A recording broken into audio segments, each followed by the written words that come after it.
안녕하세요. 축진막입니다. 이번 영상은 맨유와 아스날의 이적 시장 소식들을 모아서 제 생각과 함께 얘기하는 컨텐츠고요. 디 애슬레틱에 일주일에 한 번씩 딜시트라는 퀄리티 좋은 기사가 올라와요. 그래서 꽤 공신력 있는 소식들을 제가 참고를 했고요. 맨유의 이적 시장 소식으로는 마운트, 에키티케, 산초, 아스날의 이적 시장 소식으로는 호드리구, 요레라토, 이렇게 총 5명의 얘기를 한번 해보는 시간을 갖도록 하겠습니다. 먼저 첫 번째, 맨유가 마운트를 매각하는 걸 고려하고 있다고 합니다. 아모림은 맨유로 들어왔을 때 마운트의 성실한 태도, 다재다능함, 이런 것들이 마음에 들었다고 하거든요. 마운트가 인스타에 쓰는 글 같은 거 보면은 어느 정도 축구에 대해서 의지는 있어 보이는 선수죠. 그리고 아모림은 이런 모습을 되게 좋게 봤다고 합니다. 하지만 문제는 마운트가 실질적으로 팀에 도움이 되는 건 아니죠. 일단 마운트를 데려올 때 자비 없는 이적료 1051억 정도를 주고 데려왔고요. 그리고 활약 대비 높은 주급 4억 6천만 원 정도를 수령하고 있습니다. 게다가 너무 적은 출전 시간 내지는 너무 잦은 부상이라고 볼 수 있겠죠. 24-25 시즌 969분, 23-24 시즌 759분입니다. 이게 리그의 출전 시간이 아니고요. 모든 대회 다 통틀어서 저 정도 출전 시간을 보여줬다는 거예요. 맨유가 그동안 가져왔던 그 7번의 무게감이 있잖아요. 호날두라든지 베컴이라든지 이런 선수들이 보여줬던 7번에 비해서는 무게감이 너무 떨어지는 건 당연하고요. 받는 주급 대비, 투자한 이적료 대비 형편없는 성과를 보여주고 있습니다. 팀에서 많이 뛰는 선수들은 뭐 거의 4,500분도 뛰는데 마운트는 969분, 759분. 정말 터무니없는 출전 시간이고요. 그렇다고 해서 나올 때 뭐 치명적으로 팀에 도움을 주느냐? 그것도 아닙니다. 마운트를 처음 데려왔을 시점에는 테나가 카세미루, 마운트, 브루노 이렇게 3미드를 생각했던 것 같아요. 그래서 마운트가 카세미루와 브루노 사이에서 엄청나게 많은 활동량을 가져가면서 두 명의 연결고리가 되기를 원했던 것 같습니다. 그리고 실제로 맨유가 23-24 초반에는 저렇게 3미드를 가동할 때가 많았었죠. 하지만 마운트는 시즌 초에 얼마 가지 않아 부상을 당했고요. 그 후로 거의 모습을 볼 수 없었습니다. 한 가지 의문점이 드는 게 있죠. 마운트가 사실 맨유가 데려왔던 시점, 그러니까 첼시의 마지막 시점에서도 그렇게 최고의 폼이 아니었거든요. 그리고 1,000억을 투자할 정도인가? 라는 평가들이 꽤 있었던 걸로 기억합니다. 물론 모든 영입은 결과로 평가받는 게 맞지만 지금 결과로 봤을 때도 실패한 영입이 결국엔 되었죠. 지금 왼쪽에 사진 보시면 마운트가 벌크업한 그런 사진들이에요. 특히 오른쪽의 흑백 사진은 마운트라는 얼굴 가려놓고 보면 거의 뭐 헬스 트레이너의 몸인 것 같습니다. 그런데 이 벌크업이 축구에서는 나쁘게 작용할 수도 있거든요. 아무래도 방향 전환이 많고 또 속도 변화가 많기 때문에 그만큼 몸에 부하가 많이 올 수도 있고요. 또 순간적인 스피드나 민첩성으로 승부를 보던 선수들한테는 그런 능력이 줄어드는 거기 때문에 치명적인 단점이 될 수도 있죠. 그런데 마운트가 슬림했던 시절에는 뭐 킥 능력도 괜찮고 그리고 어느 정도의 온더볼, 공을 가지고 전진하고 또 한두 명 제쳐내고 이런 것들이 괜찮았었거든요. 그런데 벌크업 이후에는 부상이 증가하기도 했고 몸의 그 민첩성이라고 할까요? 그런 게 최상위권까지 올라가지 않으면서 마운트가 원하는 플레이들이 많이 되지는 않았던 것 같습니다. 한마디로 벌크업 하면서 풋볼 바디와는 조금 멀어진 느낌이 있죠. 그리고 자신이 자주 쓰던 게 뭐 몸싸움 이런 게 아니잖아요. 몸싸움을 많이 하던 선수가 벌크업해서 성공하는 경우들이 있죠. 뭐 레반도프스키 같은 선수는 스트라이커에서 벌크업 해가지고 그 덕을 좀 많이 봤던 것 같습니다. 하지만 마운트는 주무기가 그게 아니었기 때문에 좀 자신의 플레이 스타일과 맞지 않은 방향으로 몸을 좀 키운 것 같고요. 그런 것들이 맨유에서 실패하게 만든 원인 중에 하나가 아니었을까라고 생각을 합니다. 마운트까지 맨유가 정리를 잘 하게 된다면 주급도 슬림해지는 데 큰 도움이 될 수 있을 것 같고요.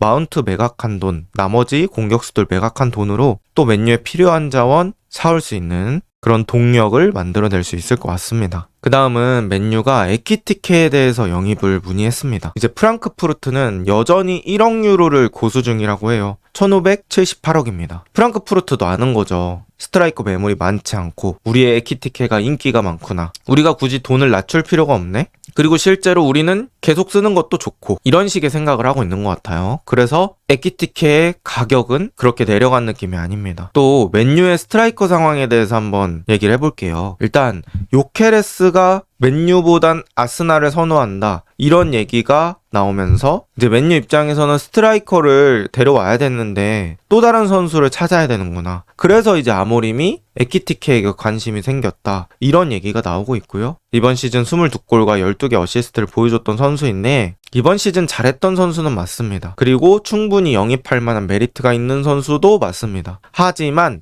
저 가격에 맞느냐는 거죠. 뭐 선수의 미래는 모르지만 에키티케의 저 가격 너무 비싸다는 느낌이 들긴 하거든요. 그래서 제 생각에는 에키티케에 힘을 쏟는 게 아니라 그냥 그 돈으로 은베모 영입을 빠르게 마무리 짓는 것도 하나의 방법일 수 있겠다라는 생각을 했습니다. 은베모는 아무래도 프리미어리그 검증이 이미 됐기 때문이죠. 또 스트라이커 포기하고 삼선에 공 잘 차는 중앙 미드필더도 고려해볼 만합니다. 아모림이 예전에 그런 말을 한 적이 있어요. 인터뷰에서 우리는 운동 능력 좋은 8번, 그러니까 운동 능력 좋은 중앙 미드필더 성향의 선수를 원한다. 이런 식으로 얘기를 했었고요. 아무래도 스트라이커의 매물보다는 가운데 미드필더의 매물이 조금 더 많을 것 같은데 그쪽으로 시선을 돌려보는 것도 하나의 방법이 될 수 있겠죠. 어쨌든 가격이 좀 조정된다면 모르겠지만 1억 유로는 에키티케가 보여준 것에 비해서는 너무 비싸지 않나 라는 개인적인 생각입니다. 그리고 제이든 산초입니다. 제이든 산초는 여러 클럽의 관심을 받고 있는 것 같아요. 일단 첫 번째 도르트문트, 산초를 다시 영입하는 방안을 고려하고 있습니다. 도르트문트는 산초를 보유하고 있다가 맨유에 보냈다가 또 챔스 결승간 시즌에는 산초를 임대 영입해서 플레이를 했었죠. 그런데 지금도 역시 도르트문트는 산초를 원하고 있습니다. 이 산초에 대한 미련이 계속 좀 남아있는 것 같은 그런 느낌도 드네요. 그리고 나폴리도 계속해서 산초의 영입을 추진하고 있다고 합니다. 이제 맨유가 산초의 이적료로는 2,500만 유로, 우리 돈 394억을 요구하고 있다고 합니다. 그런데 맨유가 산초를 데려왔을 때 이적료가 8,500만 유로, 우리 돈 1,340억 정도거든요. 몇 년 전에 산초를 데려왔을 때보다 훨씬 더 가치가 많이 떨어졌고요. 이런 사례를 봤을 때는 에키티케에 대해서 더 신중하게 고민을 해야 되는 거죠. 그 당시 산초도 어렵고 잘했고 촉망받는 자원이었기 때문에 지금 이 정도 금액을 들여서 데려오면 미래에도 오랫동안 쓰면서 큰 도움이 될 수 있겠다. 이런 생각으로 저 큰 돈을 들여서 사온 거잖아요. 그런데 지금 이렇게 가치가 떨어진 것처럼 에키티케도 더 신중하게 접근을 해야 한다는 거죠. 어쨌든 맨유가 산초부터 시작해서 안토니, 레시포드, 가르나초 이런 정리하기로 마음먹은 자원들을 잘 정리할 수 있을지 이적시장 또 소식 나오는 대로 전달해 드리도록 하겠습니다. 그 다음은 아스날 얘기입니다. 일단 아스날이 니코 윌리엄스를 포기하게 되었습니다. 아스날하고 첼시가 모두 니코 영입전에서 철수했다라는 얘기가 온스테인 입에서 나왔고요. 아스날은 여전히 우승을 위해서는 수준급 좌잉이 필요합니다. 뭐 지금 있는 자원들 마르티넬리나 트로사르 이런 선수들 다른 팀에서는 부러워할 수 있는 자원일 수도 있겠죠. 하지만 아스날이 원하는 목표가 단순 상위권이 아니라 우승이라면 조금 더 높은 클래스의 윙어 필요하고요. 챔피언스 리그에서 느꼈습니다. 그런데 아스날이 또 아르테타가 계속해서 원했던 니코 윌리엄스는 바르셀로나의 품으로 들어갈 것 같은데요. 제가 최근에 영상으로 올리긴 했었는데 거기에서 주요한 내용이 바르셀로나가 니코의 바이아웃을 발동할 예정이고요. 914억 정도로 영입할 예정입니다. 그리고 산티아우나라는 공신력 좋은 기자가 또 바르셀로나, 니코 이 양쪽이 이미 개인 합의가 완료되었다. 이런 얘기도 나오고 있고요. 1,200만 유로, 우리 돈 221억이고요. 주급으로 따졌을 때는 4.25억 정도의 연봉이 예상된다고 합니다. 그래서 아스날은 니코 윌리엄스 대신에 다른 왼쪽 윙어의 매물을 찾아야 하는 거죠. 이런 상황 속에서 아스날 그리고 호드리구 이적설이 재점화되고 있습니다. 일단 레알 마드리드는 호드리구의 이적료로 9천만 유로, 우리 돈 1,422억 정도를 설정해 놨다고 해요. 그런데 레알 마드리드의 스탠스가 일정합니다. 선수가 원해야 다른 클럽에 제안을 듣는다고 해요. 그러니까 일단은 호드리구가 레알 마드리드에서 나갈 생각이 있어야 제안을 듣겠다는 거고요. 호드리구의 마음이 먼저 중요할 것 같습니다. 호드리구는 아무래도 레알 마드리드에서는 본인이 원하는 왼쪽보다는 오른쪽에서 뛸 때가 많죠. 비니시우스라는 부동의 왼쪽 윙어가 있고요. 또 음바페도 왼쪽에 치우쳐져서 뛸 때가 있죠. 또 길러와 마스탄 투오노 등도 차기 경쟁자가 될 수 있을 것 같아요. 호드리구가 또 시즌 막판에 닥주전 닭선발 이런 느낌은 아니었어서 본인이 또 머릿속에 드는 생각이 있었을 거고요. 브라임 디아스부터 시작해가지고 호드리그보다는 어린 세대인 길러의 성장, 또 마스탄 투오노도 이번에 레알 마드리드가 이적료 엄청 많이 들여서 데려온 선수기 때문에 이 둘까지 경쟁자로 생각한다면 호드리구는 자신이 덜 선호하는 오른쪽에서 더 빡빡한 경쟁을 해야 합니다. 그래서 이렇게 저렇게 압박이 좀 가해지고 있는 상황이고, 이제 아스날 입장에서 생각해보면 호드리구 가능만 하다면 질러보는 거 나쁘지 않을 것 같습니다. 이건 제 개인적인 생각이긴 한데요. 아스날이 스트라이커와 레프트 윙어 둘 중에 어떤 포지션이 영입이 선행되어야 하냐, 누가 더 우선순위냐, 누가 저에게 질문한다면 저는 왼쪽 윙어라고 대답할 것 같습니다. 물론 스트라이커 있으면 좋은데 저는 하베르츠 제주스 정도면 그래도 왼쪽 윙어 마르티넬리 트로사르 라인보다는 훨씬 괜찮다고 생각하거든요. 그리고 하베르츠가 또 의외로 아르테타의 전술에서 중요한 역할들을 꽤 많이 해줬기 때문에 왼쪽 윙어의 파괴력을 올리는 게 스트라이커 사는 것보다는 더 우승에 가까워질 수 있는 방법이라고 생각하거든요. 그래서 아스날은 이 호드리구 쪽으로 힘을 줘보는 게 어떨까 이렇게 생각을 합니다. 시장에 또 마땅한 왼쪽 윙어 매물이 없기도 하고요. 그리고 마갈량이스도 지지한다고 해요. 마갈량이스는 브라질 국가대표에서 호드리구랑 같이 많이 뛰었었잖아요. 그래서 마갈량이스가 어떤 팟캐스트에 나갔는데 호드리구 영입하는 거 어떻게 생각하냐 이렇게 얘기하니까 마갈량이스가 잘 모르지만 당연히 영입했으면 좋겠습니다. 호드리구는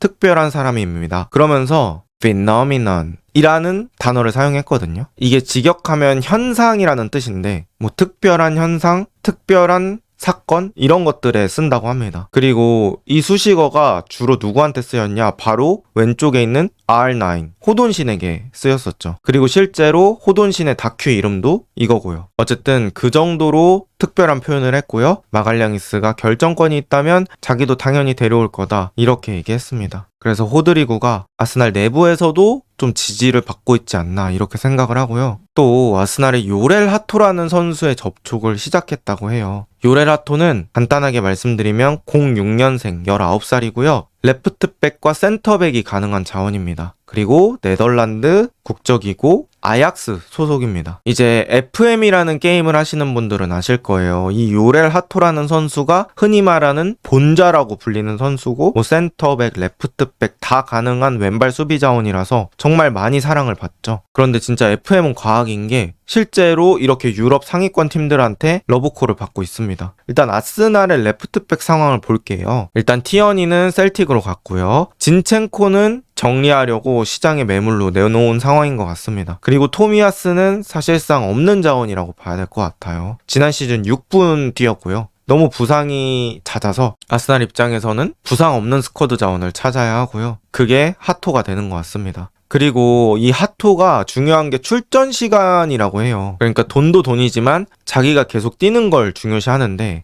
아스날에서 그 출전 시간이 보장될지는 잘 모르겠습니다. 일단 레프트백으로 따졌을 때는 루이스 스켈리라는 선수가 있고 또 최근에 영입해온 칼라피오리 생각할 수 있습니다. 센터백 역시 마갈량이스, 키비오르, 또 칼라피오리까지 센터백 가능한 거 생각하면은 주전이 그렇게 쉽지 않을 것 같다는 거죠. 그리고 만약에 하토를 레프트백 주전으로 쓰기 위해서 뭐 스켈리를 미드필더로 올린다. 이것도 좀 그림이 안 맞는 것 같거든요. 왜냐면 제 생각에는 일단 스켈리가 유럽 무대에서 증명한 건 더 많다고 생각해요. 챔피언스 리그 레알 마드리드랑 할 때도 그랬고요. 또 프리미어 리그에서도 맨시티 같은 빅팀들이랑 할 때 좋은 모습들 보여줬죠. 게다가 스켈리는 아스날 유스 출신이기 때문에 또 프랜차이즈 스타라는 그런 상징성이 있습니다. 그래서 아마 주전은 레프트백은 스켈리로 계속 키우지 않을까 싶고 그렇게 됐을 때는 하토가 어디 하나를 시원하게 밀어내기는 쉽지 않아요. 그럼 당연히 출전 시간이 줄어들 거고 이런 부분에서 조금 아스날을 고민하지 않을까 생각을 합니다. 위에 말씀드린 것처럼 티어니, 진첸코, 뭐 토미야스 이런 선수들 생각했을 때 한 명 정도 서브 자원을 데려오는 거는 뭐 숫자적으로는 저는 맞다고 생각을 해요. 그런데 중요한 거는 하토가 원하는 출전 시간이 보장되느냐겠죠. 현재로서는 쉽지 않아 보입니다. 이렇게 쭉 봤을 때 아스날 이적 시장 베스트 플랜은 어떻게 될지 한번 체크를 해볼게요. 일단 1번 골키퍼는 케파를 서브로 데려올 것 같거든요. 500만 파운드, 우리 돈 78억 정도입니다. 미드필더는 일단 토마스 파티 재계약을 하고 있다고 해서 거기 재계약 오피셜을 띄워야 될 것 같고, 수비맨디 역시 확실히 오피셜을 띄우는 게 중요할 것 같습니다. 그리고 왼쪽 윙은 사네 빠그라졌고요. 니코 빠그라졌습니다. 그래서 일단은 호드리구에 전념을 해야 되지 않을까 싶고요. 스트라이커는 요케레스, 세슈코, 이 두 명의 선수 중에 고민을 하고 있는 것 같습니다. 그리고 수비수는 일단은 요렐 하토에 포커싱하고 있다, 이렇게 볼 수 있을 것 같습니다. 자, 이렇게 맨유와 아스날의 이적 시장 소식들 간단하게 정리해봤고요. 오늘도 좋은 하루 보내세요.